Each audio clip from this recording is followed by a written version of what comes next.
What's up, guys? Today we got a clip from Pink Book Lessons. She has great content on her channel. Make sure you go follow and subscribe. We want to talk about weight room training gone wrong. This is kind of a tragic clip, but let's take a look at it and break it down. I'm 6 times stronger than my husband. Looks like it's time to put my white coat on again. White coat's on, so let's answer the question. Are women stronger than men when it comes to pain? So I was wondering how they were going to measure what strength is. They call that construct validity, is what you're intending to measure. Can you observe or objectively observe that? And they're using pain tolerance. So let's see how they go about this. Here are the facts. Studies have shown that when women go to the emergency room in severe pain, they are less likely to receive narcotics for that pain compared to men. Most of the time, their symptoms are brushed off as psych issues or anxiety, so they're given sedatives, which does nothing for the pain.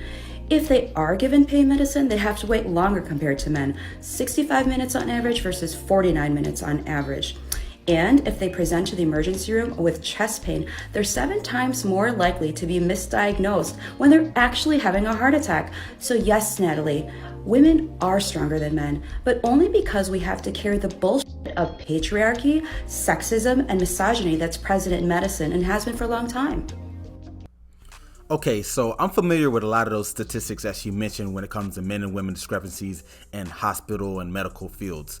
Now, the thing is, statistics, I talk about it all the time with people. They don't paint the full picture. They describe what's occurring, but how to interpret it can mean a lot of different things. And I'm not knocking that these things don't occur and there isn't some kind of maybe prejudice or kind of sexism in the hospital field. It probably is. I'm not going to turn a blind eye to that, but let's look at maybe why it could happen. We talk about wait times, for example. A lot of times men who go to hospitals, usually for things that are more severe, we're more risk adverse. So you can see things like gunshot wounds or motorcycle accidents, different things like that, opposed to maybe a mother who sprained her wrist. Not saying her sprained wrist doesn't matter, but you're probably going to take the guy who got shot in the chest before you take the sprained wrist. And also when you look at things like they said with the chest pains being misinterpreted and misdiagnosed. Now, I made a video about men dying from other things such as suicide, homicide, and also heart disease. So men are more likely. So maybe that plays a factor into it. I don't know. I'm just giving ideas, but maybe that's why. But to make it like a whole political rant on why this is a thing, I don't know why they did that. But also using pain tolerance, I brought that up because pain is very subjective. I used to play football. I could get hit by a 300-pound lineman and be all right, but I'd rather not get scratched by someone's nails. My interpretation of pain is weird, I guess, but you see what I'm saying? You can't fully say that you're stronger because you tolerated some pain that may have subjectively been not that bad. Today you have so many women competing with men to the point where they really believe that they are stronger than men. You have mothers and fathers teaching their daughters this at a young age. Like this one right here, saying that he's teaching his daughters that they can do anything that the boys can do.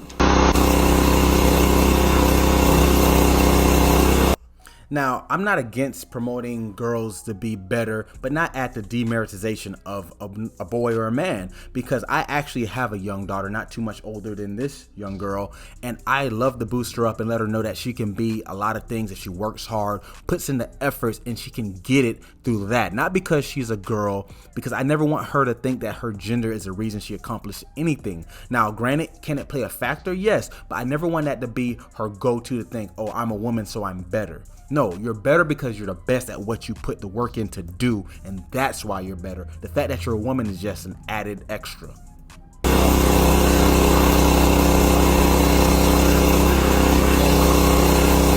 As they continue to grow into teenagers and the young adults, the girls and young women continue to see the boys and the men as their competition. Well, what happens when they're in their 40s and they have their own daughters that they work to instill the same values in, that they can do anything a man can do? What happens when a mother tries to show her daughter that she's just as strong or stronger than a man and lost her life in the process? This story comes out of Mexico City.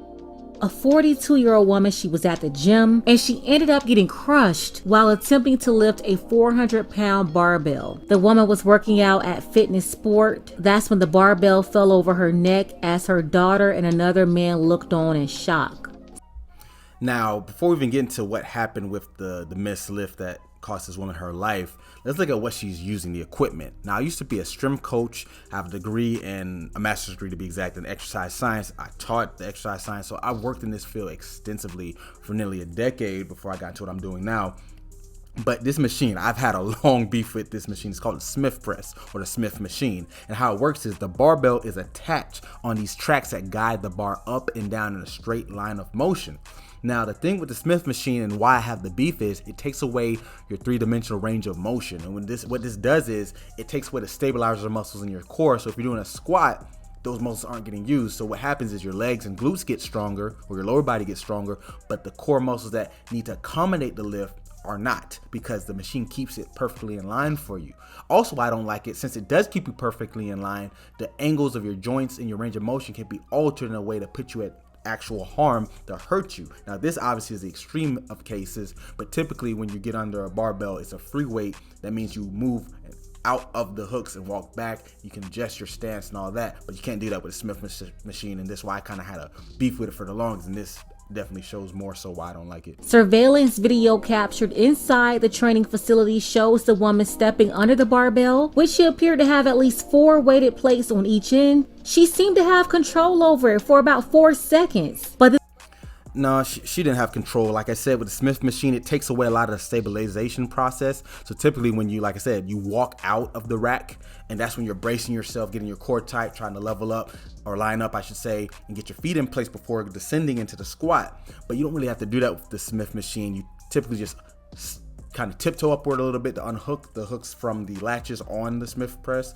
and then you go up or down. So what's happening is she had unhooked it, and it was just a matter of time before that weight wasn't bearable by her skeletal system. So this is something that is more so just she was biding time.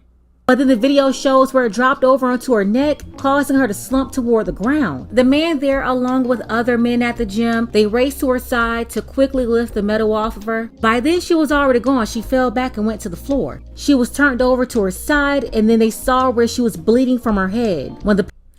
Now, what I noticed is there was a bench where she was standing, and typically when you use a bench, you're doing something called box squats. Now, with a box squat, you can use an actual box or some kind of seat or platform, or a bench, and I've used all of the above.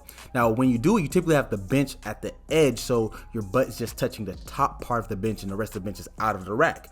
If you see in this video, she's right in between. Her legs are splitting between the bench in the middle. And if you look, this is what caused her to get internally decapitated. That's what happened. Her neck was basically severed, and that's where your brainstem, remember this is my field, and her brainstem was just severed because it went between the barbell, which had 400 pounds on it, and then between the seat. Now, typically with the S.I.M.P press, there's stoppers at the bottom, so it will never hit the bottom of the floor completely. So if she had not had the bench there, she would have folded under the weight still and probably would have still got seriously injured, but she probably would still be alive right now. And 400 pounds is really no joke. So the fact that she even got under it, I don't know why. When the paramedics arrived, the woman had no vital signs and she was declared DOA. If you want to see that full video, the link is below in the description.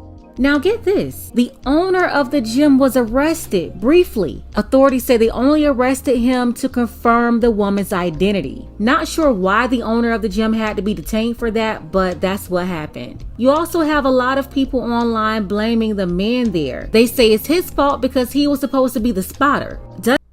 Now, I don't know why they're blaming this guy, and I'm not sure his relationship to the woman. I don't know if he's a random bystander, just happened to be next to her watching, or he was with her training, or whatever the setup may be. But at the end of the day, this wasn't spotting, because typically when you spot someone by yourself, you stand behind them, you kind of brace around their upper torso, and you wrap kind of a little bit around them. So when they descend, you descend with them. And if they can't get up, you kind of brace them and grab them tight and guide your force upwards with your legs and your arms at the same time so they can get the weight up.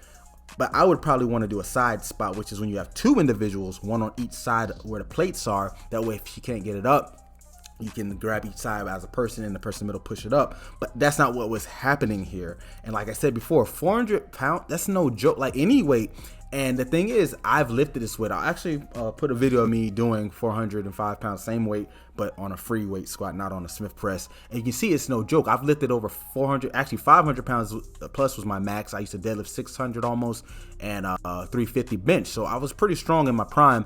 And it's like, this is no joke. I used to tell people, whether it's 500 pounds or 5 pounds on the bar, lift it as if it's 500, because that way your brain acclimates and you're ready for it. But in this case, it had nothing to do with her mentally being ready. Physically, her body just could not handle that.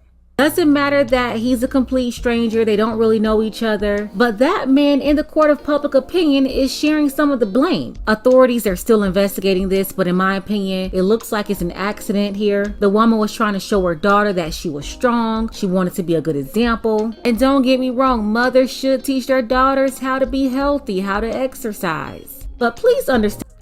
Now, I'm all for health. Like I said, I taught this type of stuff, exercise science, health, wellness, all that. I'm all for it. But healthy has nothing to do with performance, which is what this kind of was. Lifting heavy weight, you can look good, feel good, have good heart health, good body fat percentage without lifting super heavy weight. Matter of fact, you don't even have to lift weight at all. You can do calisthenics. That's just body weight, typically just to be healthy. This, like I said, I don't truly know what was going on here, because you can argue ego lift, but that's excessive. Like, I'm just looking at her. She can't be more than 5'5", 150 pounds max. And I've seen women lift that weight before, but they weren't built like her. And this is not it. Stan, this is not that. This is more along the lines of that rhetoric of anything you can do, I can do better. I can do anything better than you. Promoted on television and commercials for decades. And unfortunately, this woman passed away trying to teach her daughter this lesson. Sending condolences. So yeah, like she's about to say, send condolences. This is definitely a sad, tragic event. I hate that it happened. I hate that her daughter witnessed it. It's sad on so many levels. She witnessed it, so there's trauma going to be there forever. Now she doesn't have her mom. Who knows their family situation, if there's a husband or a father in the place. Whatever it may be, this girl's going to be shaken from this for the rest of her life. So condolences to the daughter. It's been reported that she's going through grief counseling right now to get through this traumatic experience. She witnessed this herself. I mean, her mother picked up 400 pounds for 4 seconds and then she was gone instantly. Let's go ahead and get the conversation started. So yeah, this is where I'll end the video. Shouts out to Pink Book Lessons. I've been following her channel for a while. I'm honored to review a video from her. Hopefully I'll do some more. Make sure you like, subscribe her channel, because she definitely has great content. She's putting it out several times a day. Check her out. But yeah, so to wrap it all up, this is a tragic event. Sad that it had to happen, but it just goes to show you can't overestimate things. You got to take everything seriously. Like I said, I don't know the full story. I wonder if anyone knows more to this, but if not, it sucks that it happened. So make sure you're safe out there. If you're an avid gym goer, try not to put yourself in these kind of situations, and keep it simple, folks.